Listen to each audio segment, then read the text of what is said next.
The first call came into the Everett Police Department at approximately 18:25, well, that would be 6:25 this evening. Okay, someone there. Everett Police. Right. Okay. Someone there, well, a friend of Pete Peters, why can't I remember his name? Jerry, called the Seattle Flight Center. Okay, when he called the Seattle Flight Center, they had already seen, or they were seeing the object at the time. Seattle Flight Center at the same time was in touch with High Brass in Washington, D.C.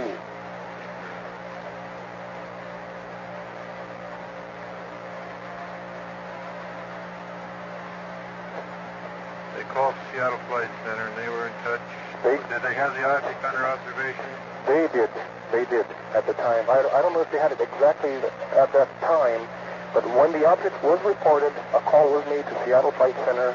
They claimed, Seattle Flight Center said that they saw it, or they were in the process of seeing it, and they were in touch with Washington, D.C. Okay.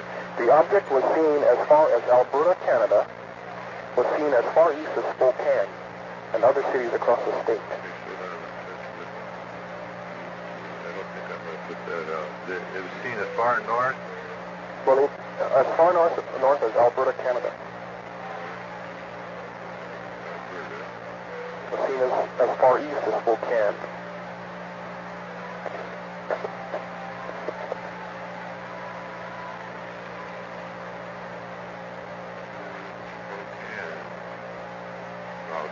Okay, now, Jerry called Payne Field, and he was notified that Payne Field had the object under observation for 3 minutes.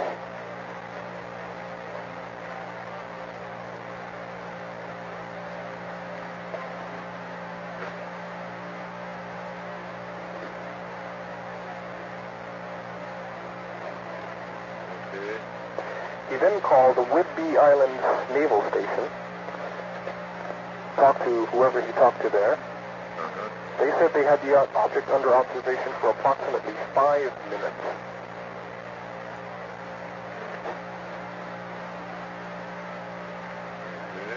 A helicopter pilot also saw the object. He estimated the object at between 3,000 to 5,000 feet. Is this the NAS? I think so. The general description. 3 to 5,000? Yeah, and there's a big problem there, okay? This is visual estimate. Visual estimate. Okay. Okay, now the object was described as being very bright orange, giving off sparks and flames, just like the other one last year. Bright orange.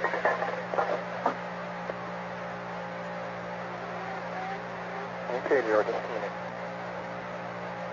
Giving off sparks and flame. Okay. Now, as I understand it, Whidbey Island tried to get the object on radar. Nothing showed. No radar. The object had a flat trajectory, traveling from west to east.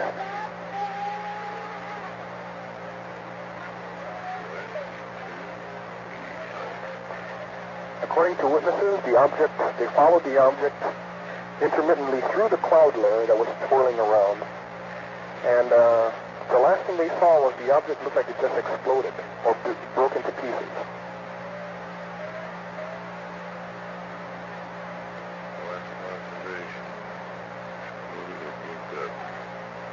Okay. Was there any audible sound? No sound reported. Okay. Although hundreds and hundreds of witnesses on bases. Coast Guard also cited it, and that's all he said about that aspect of it.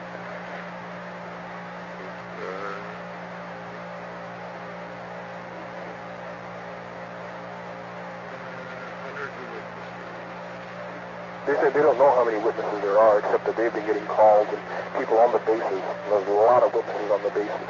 This is coming into, you're speaking of calls into Snohomish County Radio Central. All over, through all the... And you're headed from Canada down.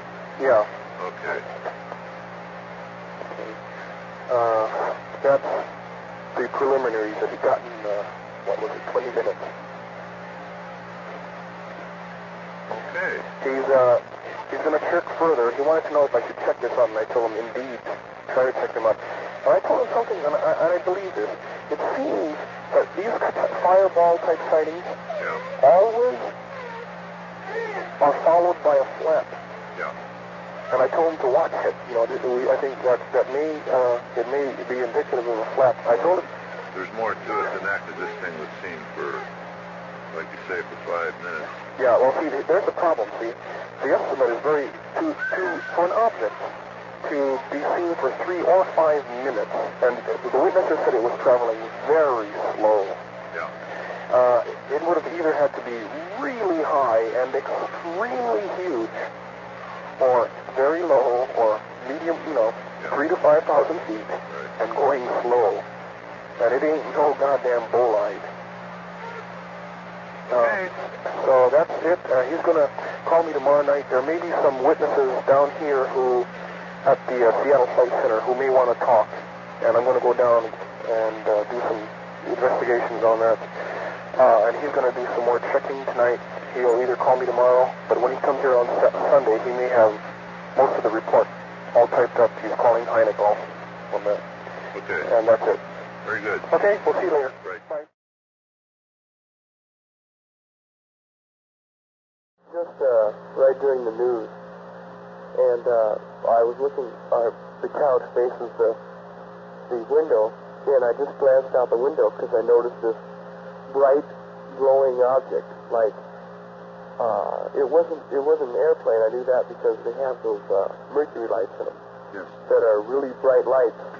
And I've been out with my cousin, and he's a lieutenant commander in the Navy. And I've seen his flight plans and training films and things. And I knew it was an airplane. And I looked at it, and I saw what appeared to be sparks spitting out of the back of it.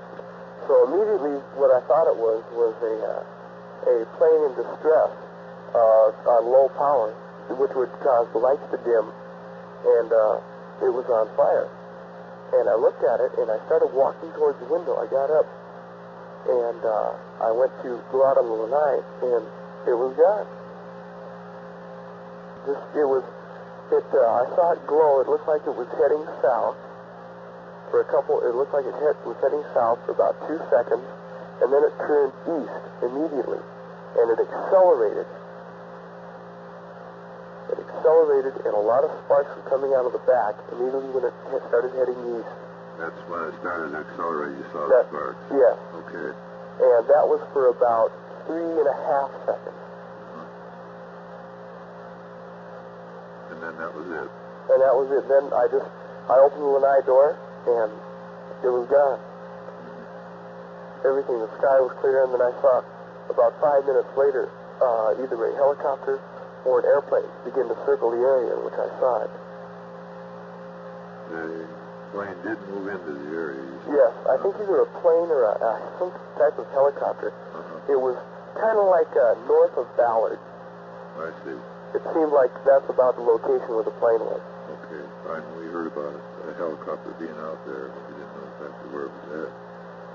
Okay, can we get one of our investigators to call you up later for a little more extensive information on this? That'd be perfectly okay. The best time to call me would probably be around 8 or 9 in the evening, because I'm always home and I'm always awake. Very good. Okay. Thanks very much. Okay. Did you want to say something else? No, I was going to ask if you needed any references or anything, right? Well, that won't be necessary. Okay. Thanks a lot for calling. Yes. Bye. Bye-bye.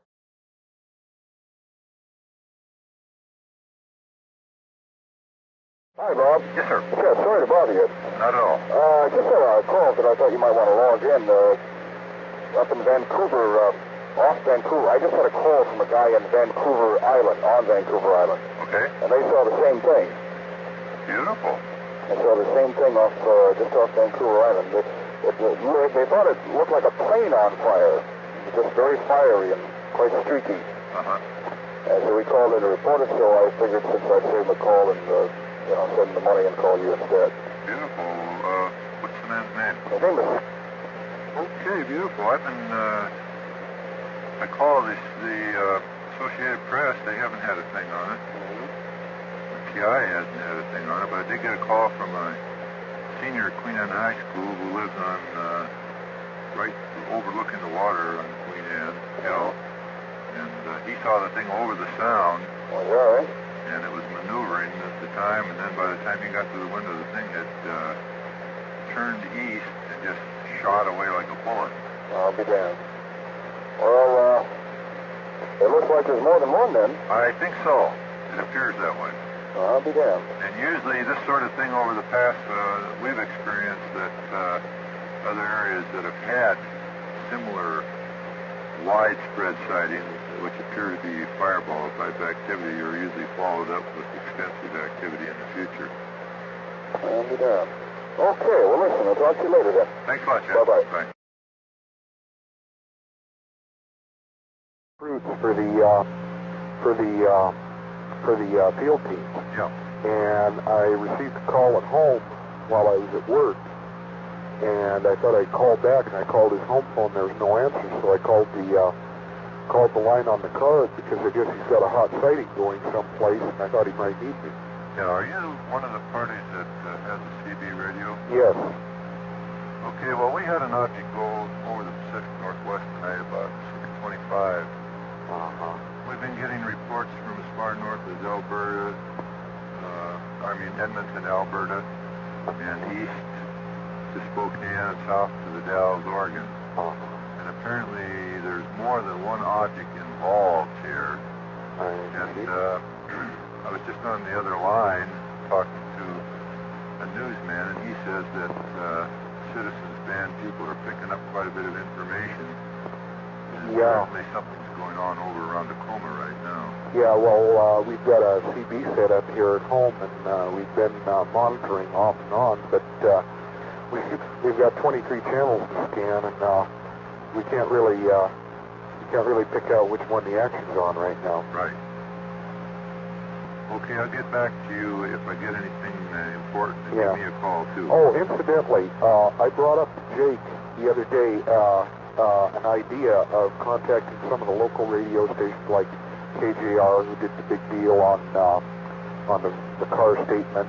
Yes. And possibly KOL, although they're not really that into it.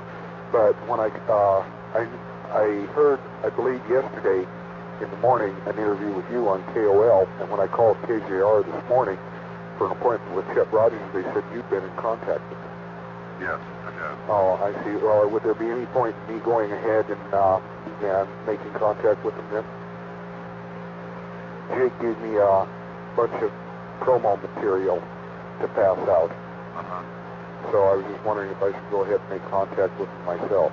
Well, they're pretty well up on it down there. I see. Yeah. I think you'll probably save yourself a little time. Yeah. No, time I got plenty of. Oh. Anyway, that's basically it. I didn't get a chance to talk to Jake. I've been trying to get set up on a schedule so we can all get together and meet. You know, yes, I know he's talking about that. Yeah, and I just got screwed up on my hours at work, so I'm not sure just when we'll all be able to get together and go at once. It looks like right now that after 8 o'clock on a weekday night will be just about the only time we'll be able to get together, because I'm working kind of a split swing shift. Yeah. Okay, well, we'll get in touch with you. I'm a little bit confused here tonight, boy. I've been going from phone to phone. And yeah. Well, if you do get a sighting, say in the South Seattle area, none of us have too much gas right now, but if you do get a good valid sighting in the South Seattle area, give us a ring, because we got, well, if nothing else, we can siphon gas from 2 cars to put into a third and get someplace. Fine. Okay. Thanks a lot. Bye. Bye.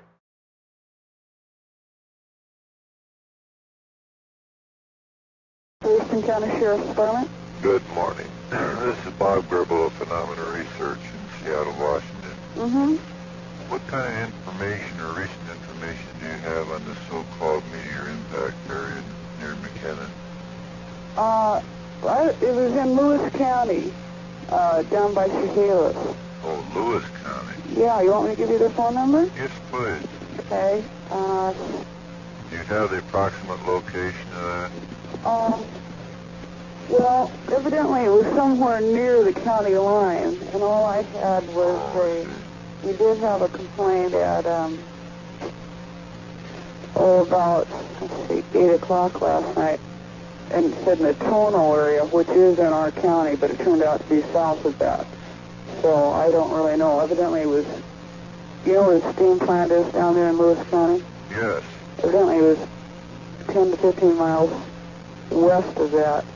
But that's just, you know, hearsay information. I really don't have anything definite.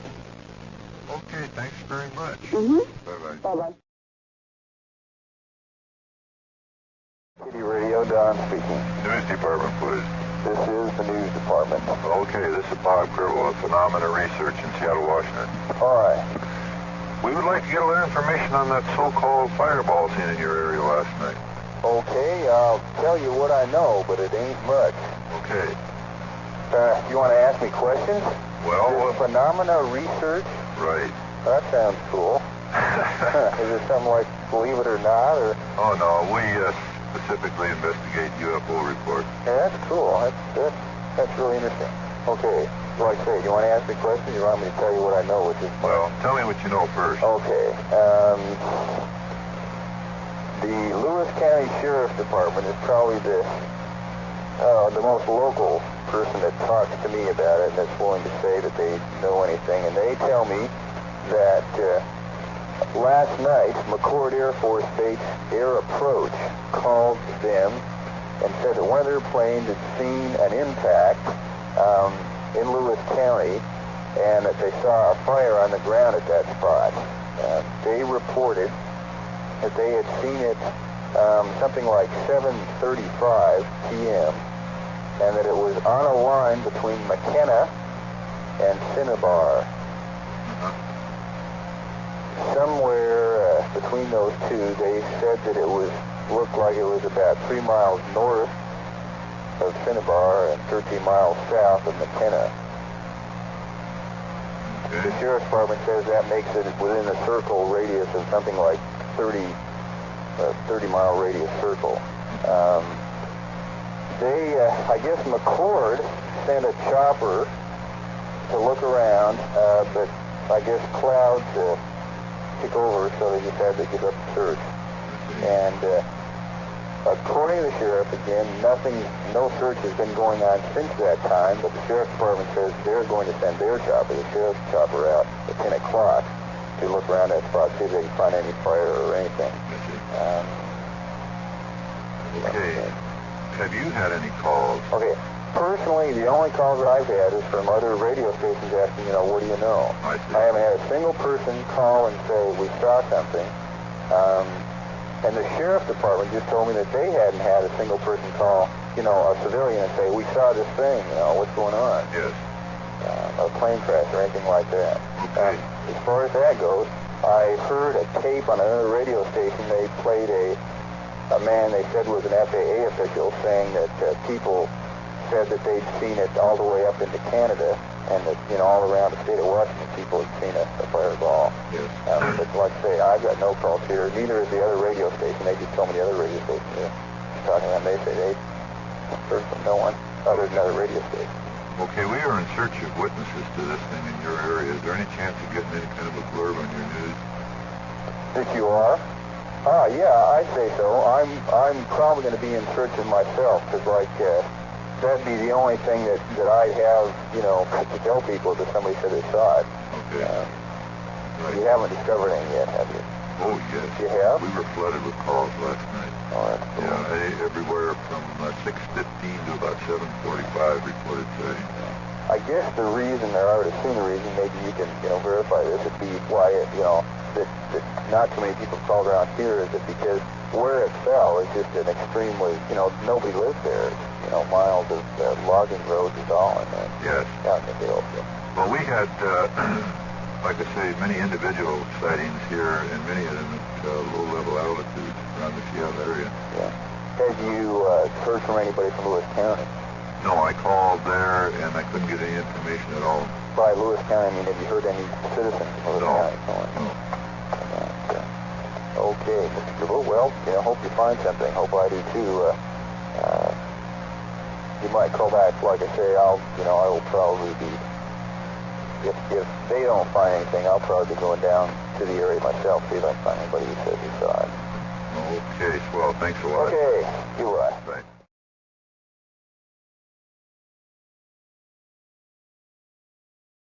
Fire was reported sighted from a number of scattered locations, including Pasco, Yakima, Spokane, Camino, and Whidbey Islands, and unconfirmed reports as far north as Edmonton, Alberta. Two pilots stated the fireball broke up at approximately 7:50 p.m. Thursday evening, and moments later, several small fires were observed on the ground 13 miles south of McKenna, Washington. Another pilot stated there was a definite crater or hole caused by impact with fires around the perimeter. Lewis County Sheriff personnel intend trying to reach the site this a.m.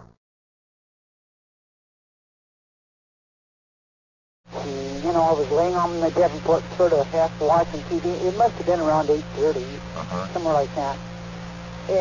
I didn't really pay too much attention to the time. I was just noticing, gee, there's a shooting star. And I never see him. My husband always sees all these, and I just happened to glance up, but it was awful bright, but not real big. Yes. I did see it fall, and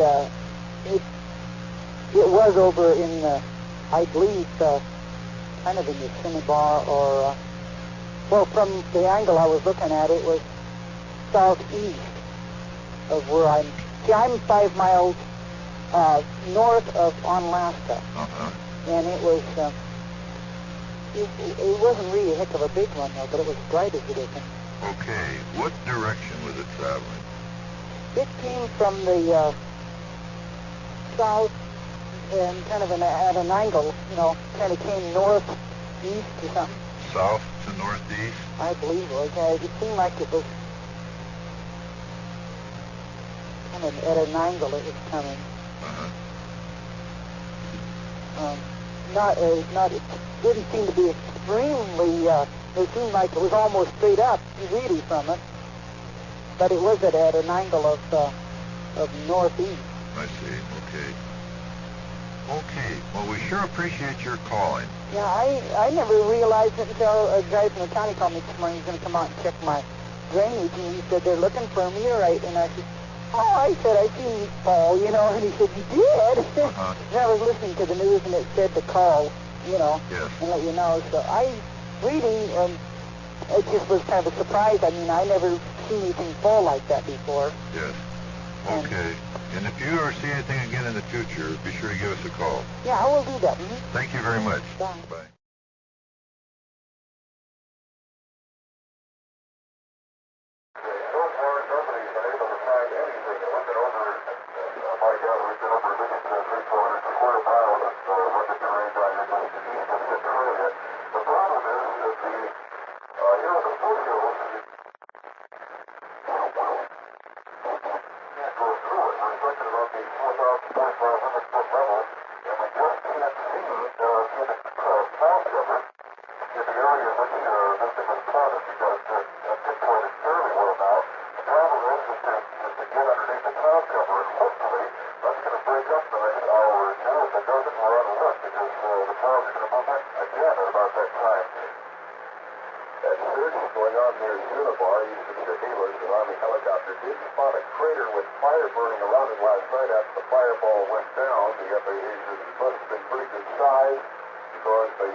We were hunting last night, or yesterday, and we were at this place down at, it's concerning that meteor, whatever it was. And it's Sun Top. It's a mountain, really. It's down by Mount Rainier. And it was about, whatever time it went over. Yeah, Sun Top Lookout Ranger Station. And it's 5,000 feet up. And we were trying to start a fire, and we saw it coming from about, way up there, way up the mountain, wherever it was from. And we watched it all the way down until it broke up. And we were watching it through binoculars. And we watched it fall in the whole routine. So I was wondering, and we didn't think anything about it until we came home and shot this, later this afternoon, and they were talking about it all over the place. So we thought we'd get a call from you up and see if we had anything that we could use. Okay, now this is by the Suncot Lookout Station? Yeah, it's right down by Mount Rainier. It's on 410 going up to Smith Pass. It's on the Huckleberry Creek. You take the Huckleberry Creek exit. Okay. Now, approximate time, do you have any idea of what? Well, let's see, we're up at 5,000 feet. It just got dark out. I mean, before you could see the sun still kind of, and it just got dark out. So I would go with probably about 8:30, whatever time it was. It's up in About 8:30. Yeah, 9 o'clock. The reason I asked this is because there's several objects involved.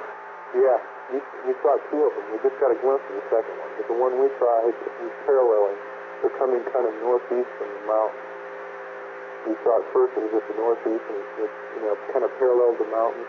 And it looked like right over Chinook Pass in the Yakima area someplace. It just kind of crumpled up and went down. Now, you say this was coming from the northeast?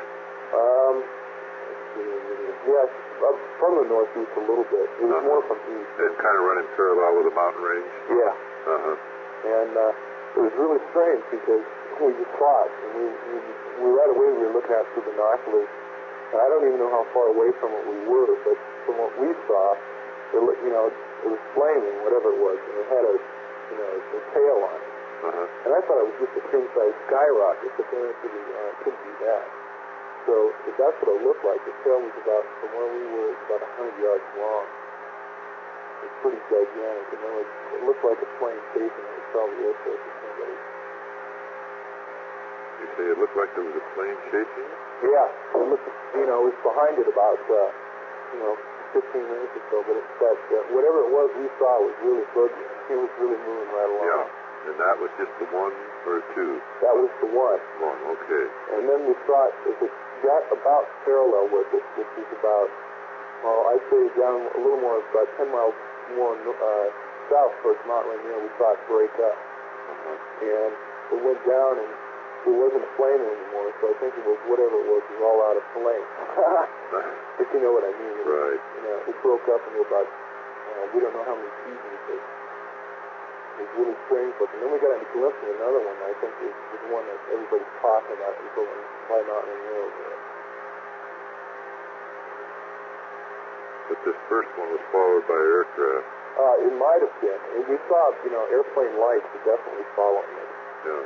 And within a certain specific area, they were following it, I don't know, 15 minutes or so. They were tracking pretty close, and as soon as we saw it, there was, it's all kinds of airplanes all over the place. And so, that's all we saw, pretty much. And then this was followed by another object that you saw? The other object that we saw was coming in a completely different direction. Okay. And it was over by, we're between kind of like Enumclaw and Mount Rainier, up on Smith Pass. We're kind of northeast of Mount Rainier. And obviously northeast from us. And we saw one kind of pass between us and Mount Rainier. We just saw a glimpse of it, and then we didn't see any more. Look, there's another one, and it went down. We didn't see it. And that was about... within 10 minutes after the other one. We'll say about 8:40 then. Yeah, I don't know if those were the right times, but we thought, right together, they were real close. Okay, and now on that first one, approximately how long were you watching it? Oh, how long were we watching? 3 minutes about, I guess. It lasted a long time. That long? Yeah. Okay, now how about that second one? No, I don't know, about 10 seconds. Just a flash by. Yeah, just a flash by.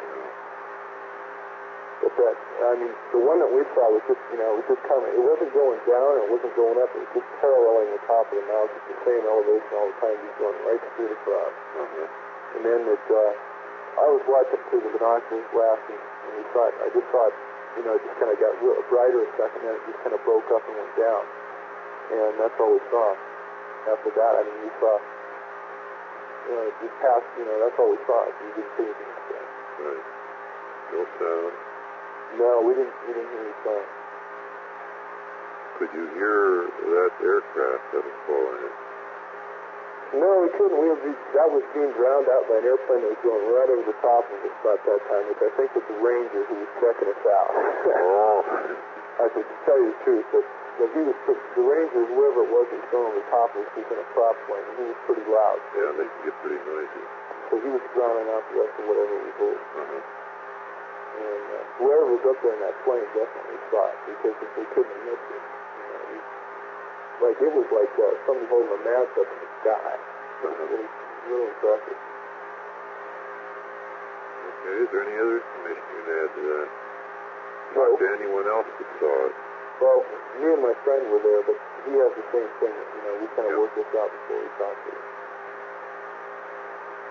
Well, we sure appreciate your calling. Yeah, anything else that, you have any questions or anything, we'd be glad to answer. Okay, well, if anything comes up, we'll be on the phone calling you.